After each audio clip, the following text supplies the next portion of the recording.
Vamos passar então finalmente para o movimento geral de um sólido, que vai ser a maioria dos movimentos que nós vamos analisar. Este movimento geral pode ser considerado então como uma soma de uma translação, ou seja, um movimento de translação com um movimento de rotação. Como podemos ver aqui neste exemplo, temos por exemplo esta barra AB.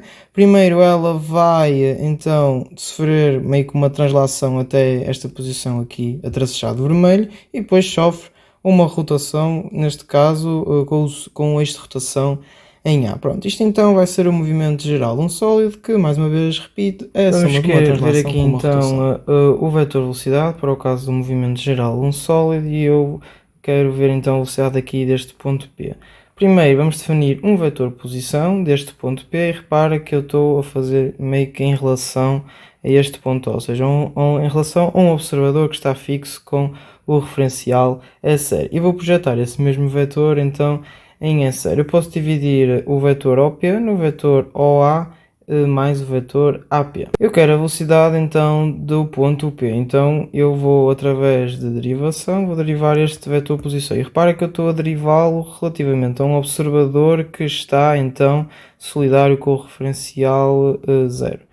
Muito bem, então vai ser exatamente a mesma coisa, e a derivada disto vai ser então a soma destas duas derivadas. A derivada soma é a soma das derivadas, e só que repara, eu vou ter que derivar isto também em relação ao observador que nós estamos a considerar, que neste caso vai estar então naquele referencial. Mas vocês podem se perguntar, até agora nós temos feito sempre que este ponto é solidário ou pertence então a este referencial.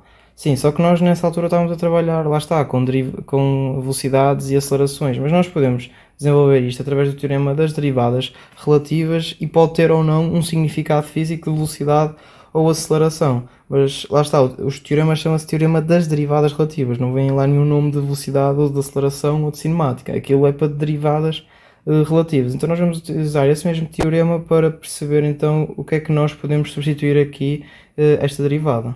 Vamos ver isto aqui. Isto aqui basicamente representa então a velocidade do ponto P, vista então de um observador solidário com o referencial S1, como vimos. E lá está, o vetor posição vai partir então deste ponto, que nós sabemos que vai pertencer então ao corpo 1. O corpo 1 é aqui este corpo preto.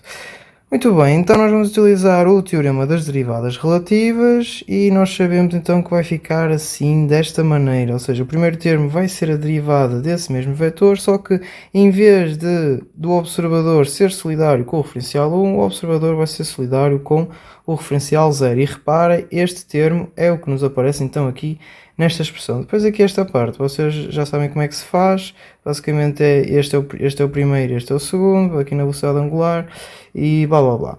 Muito bem, então o que nós queremos é isto, falta-me só aqui o ponto. O que nós queremos é isto, então vamos meter a expressão em função deste valor. Repara, o que eu vou fazer é passar esta parte aqui para o outro lado, e se eu passo para o outro lado ficaria aqui o menos. Mas como eu sei que a velocidade angular 0,1 é menos a velocidade angular 1,0, eu posso trocar e fica assim, desta maneira. Aqui esta expressão, ok, e ficamos então aqui com este termo. Aqui nós podemos cortar aqui este termo e dizer que ele é igual a 0. E vamos perceber o porquê. Eu tenho este vetor posição, AP, certo? E ele está a ser derivado relativamente a um observador solidário com S1. Ou seja, é a velocidade relativamente a um observador solidário com S1.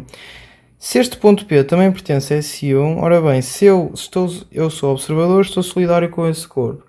Ou seja, todos os pontos desse meu corpo vão estar a uma velocidade nula. A mesma coisa que eu ir dentro de um carro, o referencial é o carro, e a pessoa que está ao meu lado, a não ser que esteja com algum tipo de espasmo ou qualquer coisa, ela vai ter uma velocidade nula, vai ter a mesma velocidade que eu, ou seja, a velocidade dela em relação a mim vai ser zero. Daí nós podemos então cortar este termo e ficamos apenas com esta expressão. Rearranjando esta equação, o que é que eu posso escrever? Eu sei que isto então é a velocidade do ponto P no movimento 1,0. Isto aqui é a velocidade do ponto A no movimento 1,0. Isto aqui fica igual. Esta aqui vai ser então a chamada primeira equação de Mose. E o que é que esta equação nos diz? Basicamente nós podemos saber a velocidade de um ponto P num dado movimento, que reparem que é sempre o mesmo, se conhecermos a velocidade de outro ponto qualquer nesse mesmo movimento, e aí somarmos então o produto vetorial da velocidade angular desse movimento a multiplicar então pelo vetor vai ser o vetor posição, entre aspas, desses dois pontos. Recapitulando a primeira equação de Mose, o que é que nos vai dizer? Então, a velocidade de um ponto num movimento relativo qualquer, aqui meter 2, 1, mas pode ser 3, 4, 5, 6, tanto faz, vai ser igual à velocidade de outro ponto que é nesse mesmo movimento relativo, ok? O que interessa aqui é que os movimentos relativos sejam os mesmos, mais então este produto vetorial que vai ser a velocidade angular desse mesmo movimento relativo a multiplicar então pelo vetor entre esses dois pontos. E repara que é como se fosse daqui para aqui, meio que por analogia. Podemos dizer também que esta velocidade do ponto P, lá está, no movimento geral do sólido, vai ser a soma de duas componentes. Esta componente, que é a velocidade do ponto Q nesse mesmo movimento, é como se fosse a componente de translação, e depois podemos dizer que este ponto P vai rodar, entre aspas, em torno deste ponto Q. Não tem que rodar necessariamente, mas se rodasse, o que queria acontecer, ou seja, a componente que essa rotação iria fornecer à velocidade, iria ser dada então por esta parte, que é então o produto vetorial entre a velocidade angular desse mesmo movimento a multiplicar então meio com o raio de rotação entre Q e P. Aviso já que esta equação é muito importante e vamos utilizá-la ao longo da unidade curricular inteira, por isso é muito importante que vocês percebam isto, mas depois nós vamos perceber melhor a sua utilização com exercícios. Aproveito para fazer um parênteses muito importante acerca disto. Para já, nós sabemos dois métodos para determinar velocidades. Já sabemos, aprendido agora, a primeira equação de Mose e o teorema das derivadas relativas. Este método dá para calcular a velocidade de qualquer ponto num qualquer movimento relativo. Ok? Este aqui nós temos que ter uma condição para a sua utilização. E vamos perceber isto. Repare, eu quero calcular a velocidade de um ponto A no movimento 3,0, mas o ponto A não pertence ou não vai acompanhar o movimento do referencial que está associado ao corpo 3, ok? Imaginando que ele só acompanha, neste caso, o referencial do corpo 2, por exemplo. Então, para determinar esta velocidade, eu posso utilizar a equação de Mose, ok? Basicamente, conheço um ponto do movimento, a velocidade de um ponto do movimento trajeto e a sua velocidade angular, e depois calculo através disto, então, esta velocidade. Mas, contudo, não posso fazer isso no teorema das derivadas relativas. Ou seja, eu só posso fazer isto quando este ponto A acompanha, então, o movimento do referencial associado, então, ao corpo. Neste caso, eu só podia fazer isto se aqui fosse, por exemplo, neste exemplo, 2. Esta ideia pode estar agora um bocado confusa e é super tranquilo, mas depois nós vamos clarificar isto a quando da realização de exercícios. Nós conseguimos ainda tirar mais uma conclusão muitíssimo importante.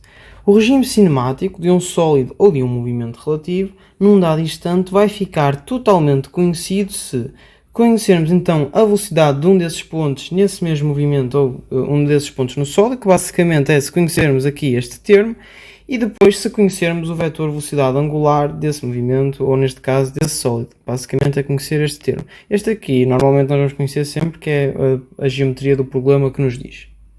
Podemos falar então do conceito de torsor de velocidades, que é representado então aqui por esta letra tal. Este torsor das velocidades vai ser um conjunto destes dois vetores. O primeiro vetor vai ser a velocidade angular do movimento relativo que nós estamos a considerar, que eu vou dizer que é um movimento relativo AB neste caso, e depois o outro vetor vai ser o vetor velocidade de um ponto qualquer, que é, ok, no movimento relativo que nós estamos a considerar. Ou seja, eu vou definir um torsor vai ter três coisas em que este vai ser caracterizado: o movimento relativo, o ponto onde é definido e o sistema de eixos onde está representado. Estes dois vetores têm que estar representados então neste sistema de eixos. Repare, se eu conhecer o torsor das velocidades, eu conheço a velocidade de qualquer ponto nesse mesmo movimento relativo. Ou seja, eu defino o torsor das velocidades num ponto Q e eu conheço a sua velocidade. Também sei que isto é a velocidade angular deste movimento relativo, então eu, através da equação de Mose, consigo determinar a velocidade de um qualquer ponto P. Daí, se eu conhecer o torsor das velocidades, consigo conhecer a velocidade de qualquer ponto nesse movimento. Podemos aqui dar definições a estes vetores. Este primeiro vetor, a velocidade angular do nosso movimento relativo, vai ser chamado de vetor principal e também de invariante vetorial. Invariante porquê? Porque vai ser um vetor livre e não vai depender do ponto sólido em que é considerado. Ou seja, qualquer que seja o ponto, a velocidade angular desse movimento relativo vai ser sempre o mesmo vetor. Depois aqui, este segundo vetor vai ser o vetor momento e vai depender do ponto onde é considerado, como nós conseguimos perceber. Essas relações podem ser dadas então através da primeira equação de Mozey. Por isso é que nós, quando definimos um torsor, temos que dizer qual é que é o ponto que nós estamos a definir para sabermos que a velocidade, que é o segundo vetor, está referente então a esse ponto, ou seja, a velocidade desse ponto nesse mesmo movimento relativo. Podemos dizer então que se tivermos o torsor de um sólido, neste caso do movimento de um sólido, dizemos que obtemos então o campo de velocidades contemporâneas. Quando vocês virem para que o exercício pede para determinar o campo de velocidades contemporâneas, basicamente é para determinar então o torsor associado. Podemos ver também o vetor aceleração, neste caso o vetor aceleração de um ponto P, que vai ser então a derivada temporal da velocidade desse mesmo ponto P.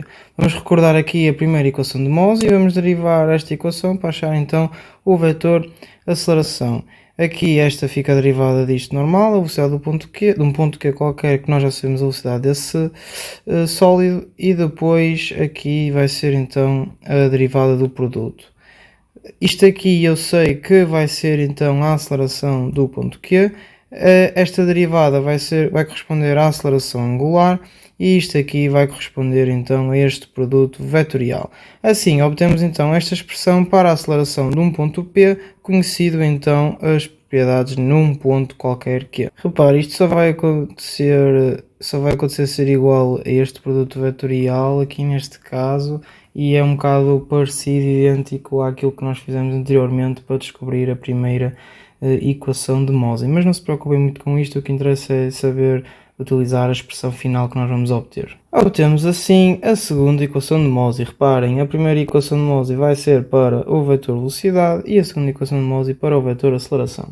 Então este vetor aceleração, segundo a equação de Mozey, vai ter três componentes. Esta aqui é uma componente de translação, que sendo o ponto P um ponto do mesmo corpo, por exemplo, que pertence ao corpo Q, que estão animados então do mesmo movimento relativo. Este vai ter uma componente de translação que é dada então pela aceleração desse ponto Q. Depois vai ter uma aceleração tangencial, que era no caso deste ponto P, então sofrer uma rotação em torno do ponto Q. Isto era a componente da aceleração tangencial desse movimento, caso existisse.